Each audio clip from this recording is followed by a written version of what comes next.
Welcome to episode 147 of the Mile High Endurance Podcast. Mile High Endurance is your weekly connection to coaches, experts, and pro athletes. Hey, we are your hosts, coaches Rich Soares, Kim Suthawan, and 303 Chief Bill Plock. And guess where we are? We are live in Kailua, Kona. It is race day. The Ironman World Championship is in the smack dab middle of progress right now. The men pros have actually just turned at MHE, and we're taking a little break waiting for them to come back in and bring you the show. How are you guys doing today? Not bad. Yeah? You know? Good. Can't complain. This is not a bad place to be. It's already, 10 o'clock? I'm 11,000 steps into the day. 11. Something wow. like that. I need to catch I'm up. sorry, 13,000. 13,000 steps into the day. Fast, a good day on the pier, seeing the swim. We saw the fastest women's swim ever, Lucy Charles. We saw the fastest, and we need to confirm this, whether it's overall swim ever by a male or age group male, 46 minutes and 30 seconds. Woo! I mean, that's smoking. And I forget what Lucy's time was, but she was way ahead. She was, I was standing there maybe waiting for 5 minutes for the next female pro to come through. So I think she was 10 minutes up, wasn't she pretty fast? She was 10 minutes over Daniela Reed for sure. She had a substantial lead, definitely. That was impressive. So we're having a blast here. We have had a very busy week. You guys have been here since last Saturday. Yes. You guys have been here a week Full already. week. Full week. Awesome. Yep. So different kind of show for you than typical. We actually have a couple of interviews we have. Earlier this week, Bill and I had a chance to interview Matt Sharbut, pro triathlete out of the U.S. He lives in Boulder, Colorado, and really kind of exciting to see him come out. He was fifth out of the water. Yeah, he was in that lead group just like he said he wanted to be. Just like he said he wanted to be. You're going to hear about it here in just a minute. We can't spill all the beans. Right. We got to leave some surprises here. Right. Yeah. But kind of prophetic, because at the early stage of the bike, Tim O'Donnell was first and Matt Sharbut was second. They've fallen back just a touch to some of the really strong cyclists, but we're really kind of excited to see how the day turns out for him. This is kind of fun recording this like right in the middle of the race. Yeah. You know, any predictions? You got a prediction? I don't know. I think I wanted to say Lucy Charles, but I'm nervous now. I think Danielle is catching up pretty fast. I think she's going to suck it up, and I think she's going to be champion again. Not that that's a bad thing, but I just thought when Lucy had that big lead, but Danielle's making a run pretty quick here. Mm-hmm. I'm putting my money on Lucy Charles right now. Are you? Yeah. Okay. The men, I don't have a good feel. It seems like it's kind of all over the map right now. Yeah, but Patrick Lange usually shows up with a pretty good run. Yeah, oh yeah. You know, and then with the men's race, it's usually on the run is where the race is won, not so much the bike. I'm Right? not sure he was on the bike last race. He was a little further behind, especially coming out of the water. Yeah. Yeah, he was definitely not in the lead pack at all. How's Gomez doing? He's good. He was in lead pack coming out. Yeah, he was right behind. He's actually, last I checked, he was right behind Matt Sharbut. Matt Sharbut was sitting seventh, and Javier was sitting eighth. So I think the most impressive thing I've seen is that age group swim with the men. Mm-hmm. That guy was light years ahead of everybody else. Yeah. I mean, it was incredible. And then the last swimmers in was always fun.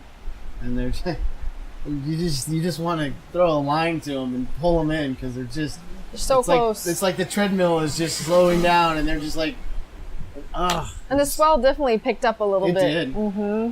They were throwing some people into the rocks almost, and it Yeah. was pretty close to the wall. yeah.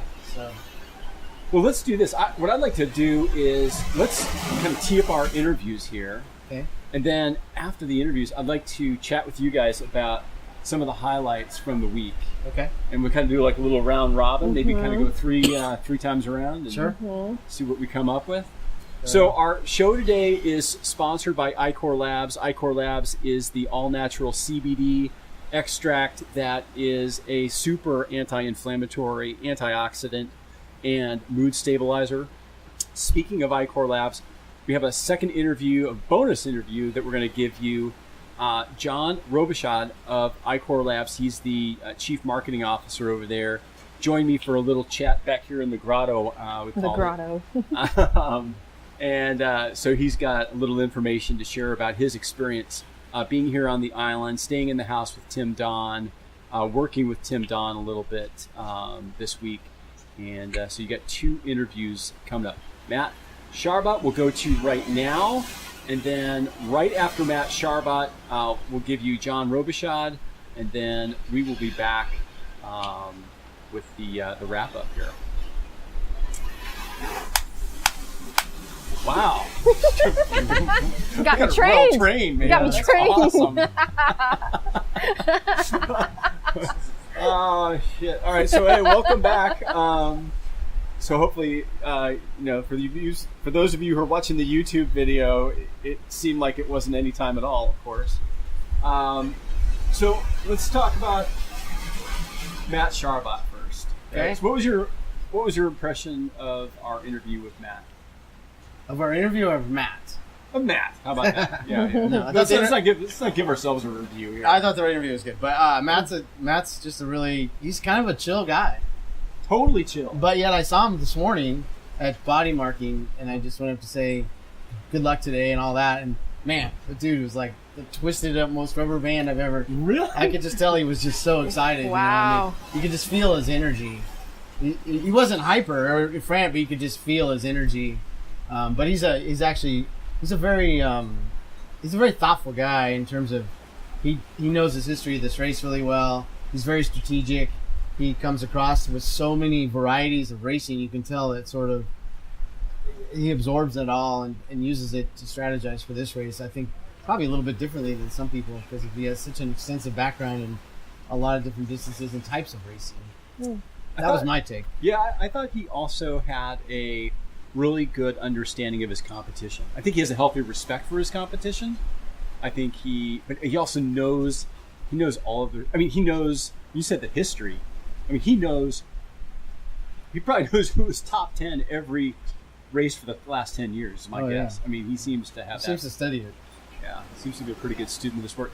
He also, I think he's pretty confident in his prepreration. Yeah. What didn't you think? Yeah, when I asked him about being a dark horse, he... Maybe, yeah. Yeah, I think... I mean that in the most positive way I meant. Yeah. He's kind of a new person on this scene, so we'll see what happens. But he definitely has confidence. Especially because he hasn't paid a lot of dues to this race, think about Macca, right? He had a race here like 7 times before he finally won. You talked often about having to pay your dues at this race before you can win it. Yep. So I thought your question was actually almost complimentary, right? As a dark horse being relatively new, he might have the potential to, he wasn't on the pro panel. Right. Javier Gomez was, and he's a rookie at this race. So yeah, that could make him definitely a dark horse. Yeah. Be interesting to see how his run does. Yeah, because I think he's a runner. He's a runner. Yeah, he's a small guy. He's hoping to break 250. He said he wouldn't surprise him if he did. Yeah. So that would push him through a lot of people. Because he's obviously strong in everything, but we'll see how he is on the bike. Yeah. And we'll cheer him on. If we know a 250 is going to get him 8:20, 8:15, 8:10, then let's run next to him and cheer, right? Yeah, that'd be awesome. Yeah. All right, Kim, what's a highlight? We'll start with you. Ladies first.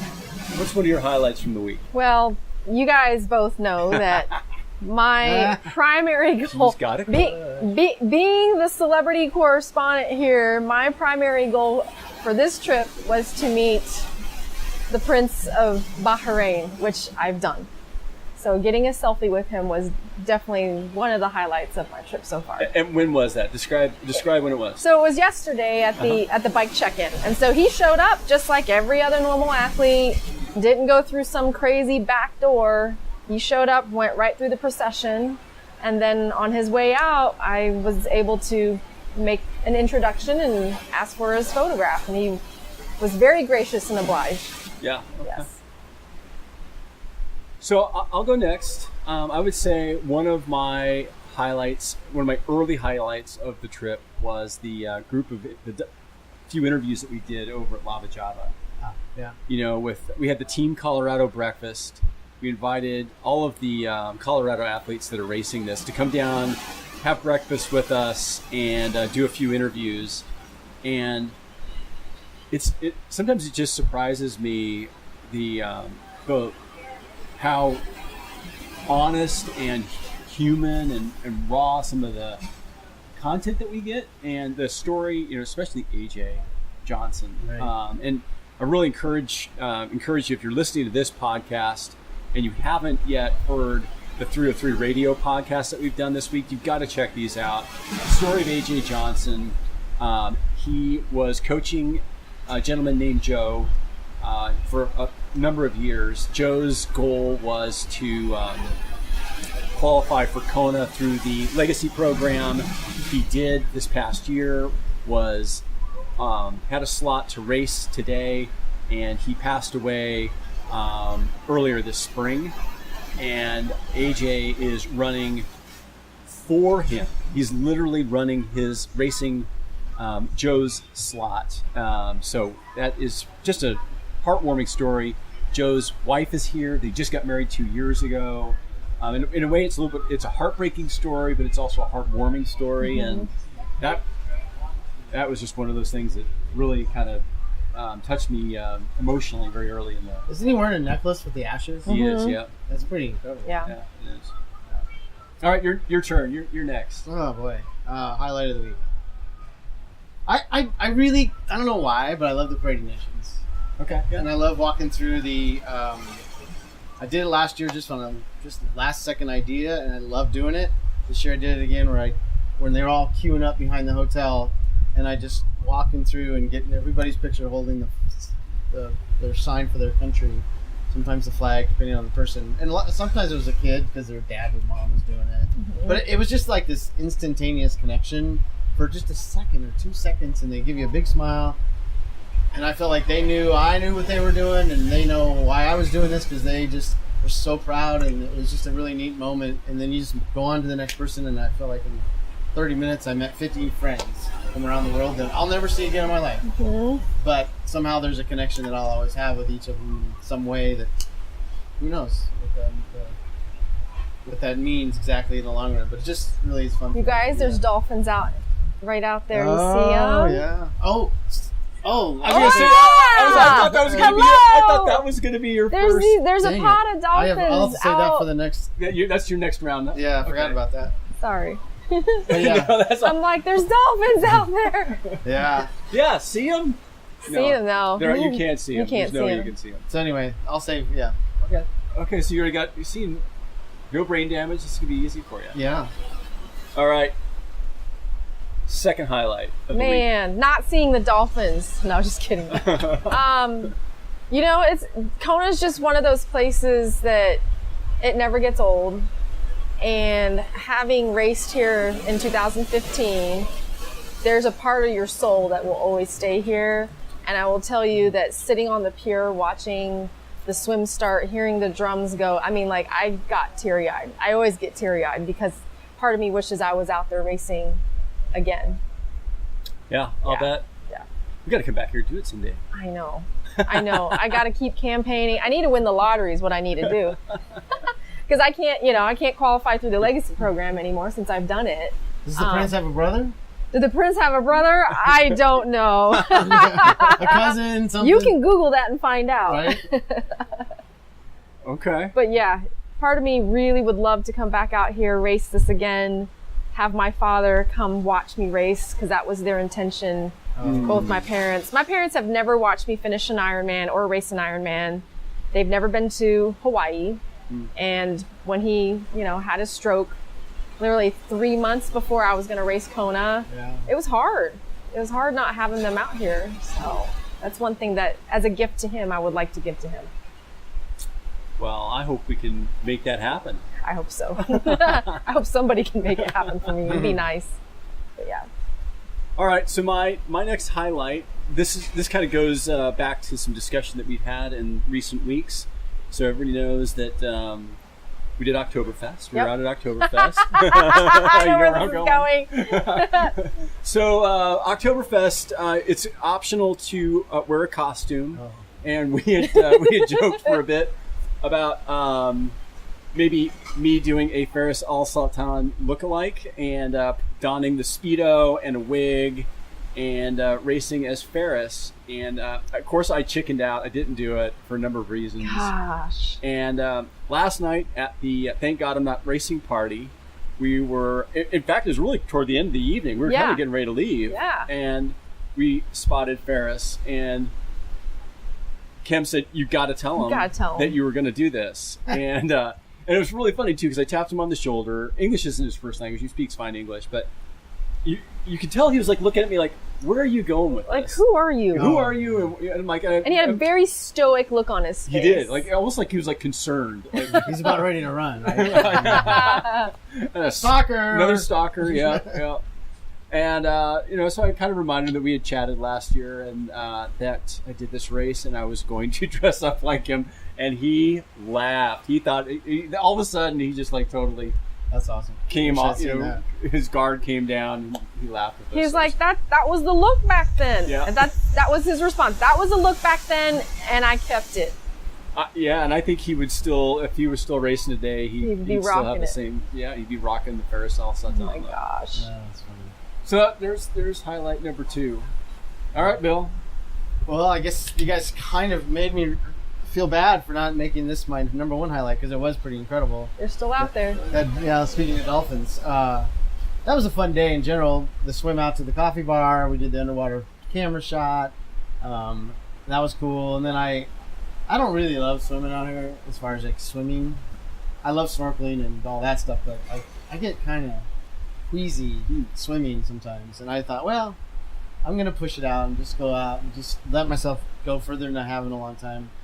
And I kept thinking also of Mark Allen in the opening night when he talked about embracing the island and how until he did that, he couldn't win here. And he really found some peace in the island. And I was thinking about those words as I was swimming, and I've thought about it many times since, and trying to just be open to the island. And I was just swimming along, and I was probably another 1,000 yards out from the coffee bar, 800, something like that. And I looking up to sight, and these 2 fins were coming right at me, like literally like 10 feet away. And I'm like, I about swallowed my water, and all of a sudden, but there was 2 of them, and I'm like, oh, those aren't sharks. And then they just dove right underneath me, and there was 2 dolphins. And then, I'm like, wow, that's so interesting. And I'm like looking around, and all of a sudden there's dozens of dolphins, and they're all over the place. And could you hear them clicking and stuff? Oh yeah, I could hear them talking, and they're just swimming, and they're swirling and swimming backwards and upside down, and they were just playing. And I'm just like floating there in this amazing blue water and just watching these dolphins. And you're going, what's that pink thing? Yeah, pasty white thing. What I had never seen before. I've seen dolphins, but I've never seen a dolphin mother and calf, right? Mm-hmm. Oh. And I saw several of those combinations, and the calves were only, they weren't big.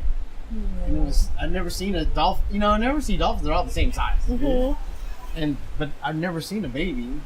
That was pretty interesting to just watch them swimming together. That's pretty cool. It was pretty cool. I've never seen that before. And they got super close. Like, I almost could have touched one. Some woman tried to grab the fin. I'm like, dude, what are you doing? Let me, Come on, yeah. She's swimming super hard. I was just like, I just wanted to like punch her. But it was a beautiful moment for sure. I think you're in SeaWorld. Yeah, exactly. Oh, that's cool. I didn't realize how rare that was. Very rare. I know. I'm like, I just thought that happened. Nope. Hasn't happened to me yet. Yeah, and you've been how many times? This is my 10th trip to the Big Island. And you swim a lot. I swim a lot. I was told by my coach to go swim at the Kona Aquatic Center. And I looked at him and I said, that's like going to China and eating at McDonald's. Are you out of your stinking mind? Right. There's a bunch of ocean. I'm going to go swim it. I'm not going to go swim in a lap pool. Right? I know, it's really funny. But it's funny, like a lot of the pros do. Like Matt Sharp said he was going to the pool. Yeah. I agree with you. There's no way I go swim in the pool. But I got this.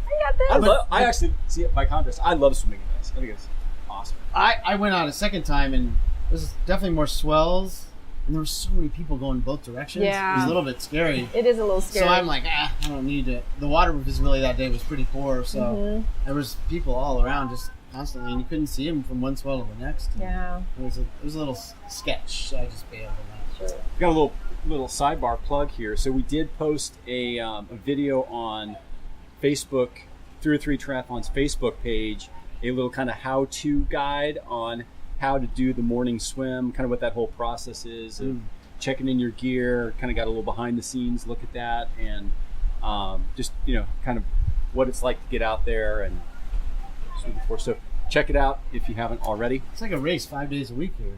It is. Oh, yeah. Well, that was the one thing that, I have a couple friends that are on the Big Island for the first time, here at Ironman for the first time. And I said, so what's your experience been like? And they're like, this is nothing like any other Ironman event. I was like, yeah, basically the expo is about a mile long, give or take, unofficially, right? Right. Yeah. And then there's stuff going on every single day for an entire week.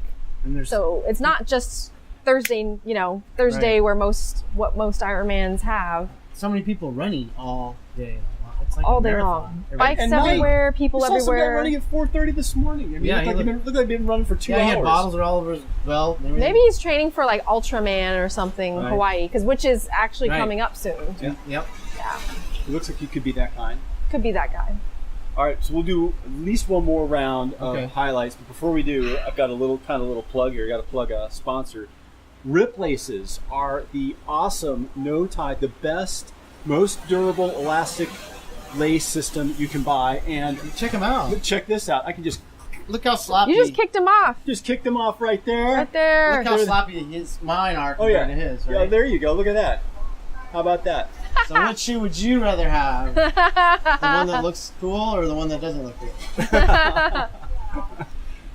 Awesome. Too funny. Yeah, make sure you check out Rip Laces. Check There me, is get a my shoe back on. I know, me neither. There is a link on the discounts page of Mile High Endurance, and you will take you right there, and you can purchase the really super cool Mile High Endurance logo kit. I've gotten a few compliments on these. Have you? Yeah, Matt Smith, I actually was interviewing. He and Eric, his athlete that he's guiding today, and he had his Sanzigo ones on. He's like, dude, those aren't the Sanzigo ones. Where'd you get those?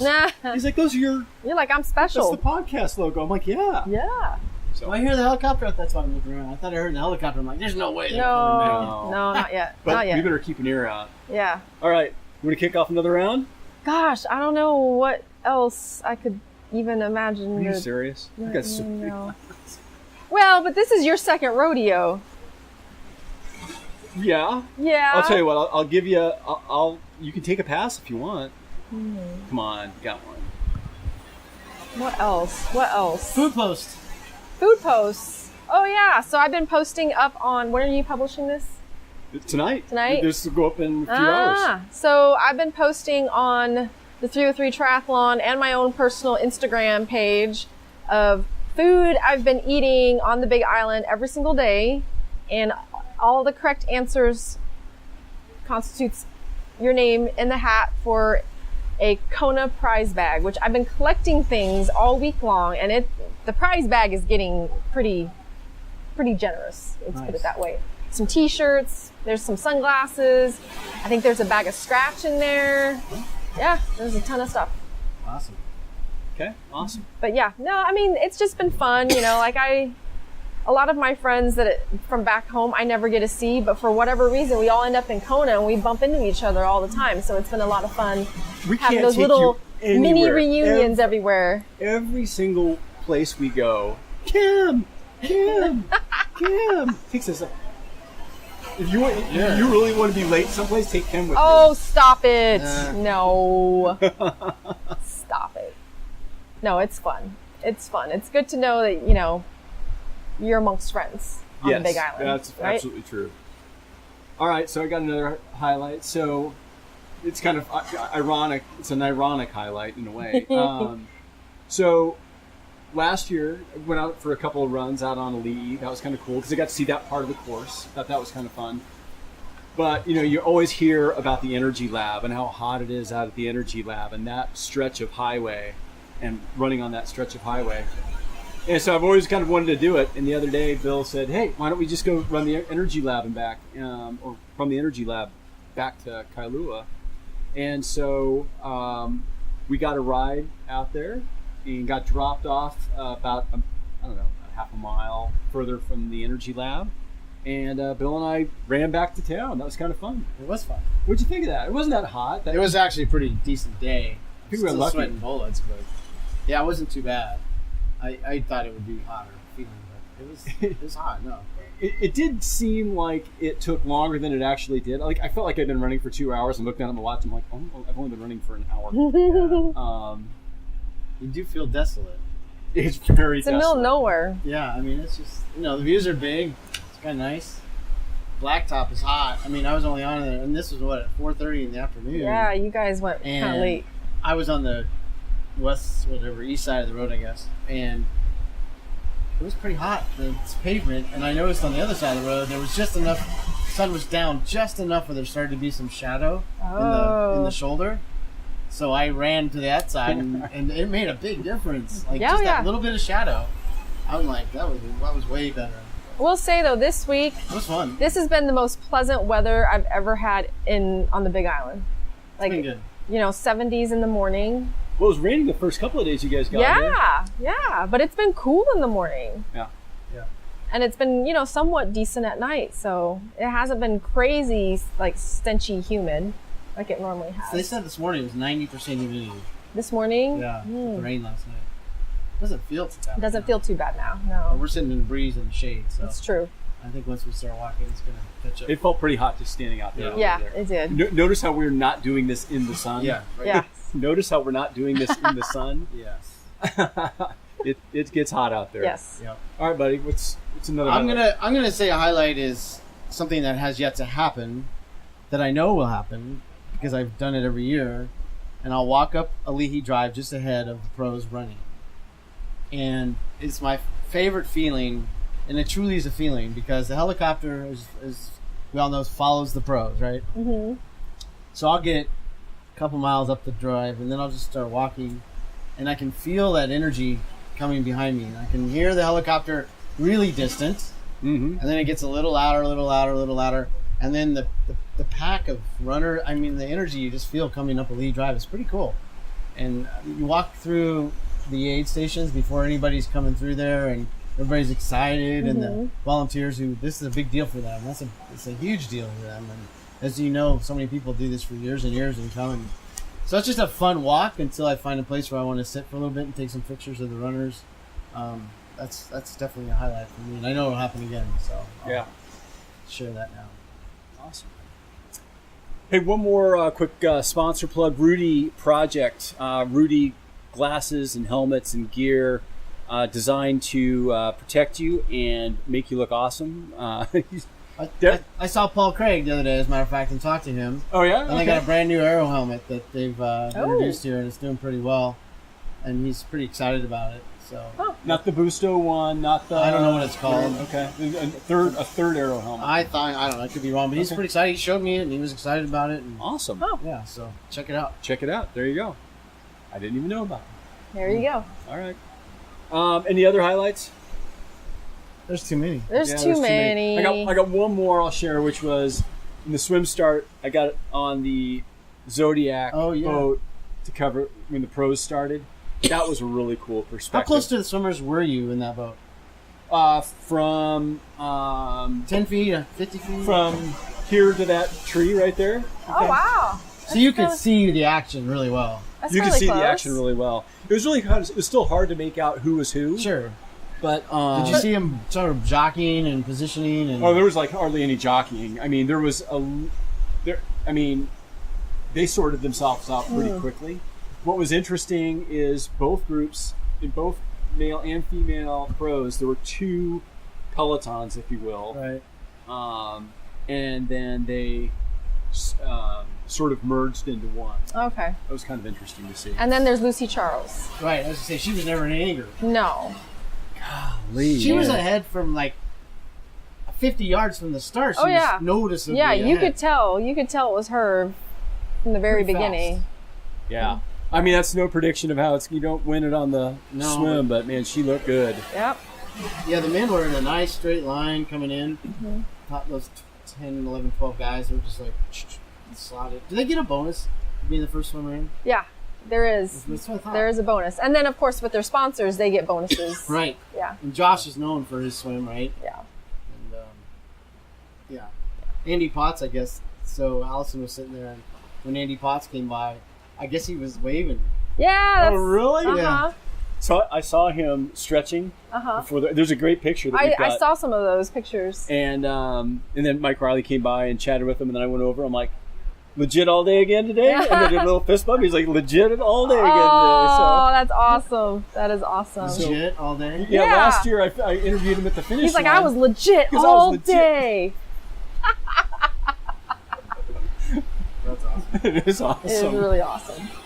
All right. Well, folks, I hope you enjoyed today's show. Hope you enjoyed the interviews. And we are going to wrap up right now. Stay tuned, stay informed, and enjoy the endurance journey. Hey, wait a minute. One more last little plug. Make sure, I'm really serious, you got to make sure you go to 303triathlon.com. Check out all of the stuff that we have, all the articles that we have from this week. Also, check out Facebook. We've got a lot of stuff there. The album is loaded with great pics. And it's growing. And there's still more content, lots more content to come. So don't think that it's over when you listen to this. Make sure you check it out. How about that for a plug? Perfect. We need Yeah. that, huh? I like it. Be legit, folks. And maybe why don't you talk about the sponsors that we have? Let's give them a plug Yeah, here we'll too. give them a sponsor. So it wouldn't be possible to be here without our sponsors. And Infinite Nutrition, Coor, and the triathlon. Core Sports. Coor Sports, the wear. Blue Cycling, who makes great bikes, and they're from Colorado. They just relocated their headquarters there pretty recently. And Base Performance Salt and Hydro and all the different products they make as well. And they're Colorado based too. And all four of those were just great sponsors. And we had a good time with all those guys too, particularly Matt, who's always fun of Base. And Coor had a couple of fun things going on with us. And, yeah, I didn't tell you this quick story on Coor. I was in their booth and some woman bought a tri-top or something and gave him a $50 bill, and he didn't have enough change. He asked me if I had a $5, and I did. I said, yeah. He said, just ask my invoice. And That's my invoice. don't worry about it. And then he was walking by the next day, and he reached around and stuffed a $5 bill in my Oh, was it Reggie? pocket. Yeah. Oh, he's nice. So, yeah, they're all great, just great people, right? Yes. And we've enjoyed working with them and trying to give them as much as we can for helping us out. So. Yeah, it's cool. Hey, it's been a lot of fun with you guys too. Absolutely. I really enjoyed this trip with you guys. A lot of fun. Yeah. All right, now. And we're sharing a bed, by the way. Oh. Yeah, no more sleepwalking. Oh my God. Yeah, we better shut this down now. Stay tuned, stay informed, and enjoy the endurance journey. Aloha. See ya. Aloha.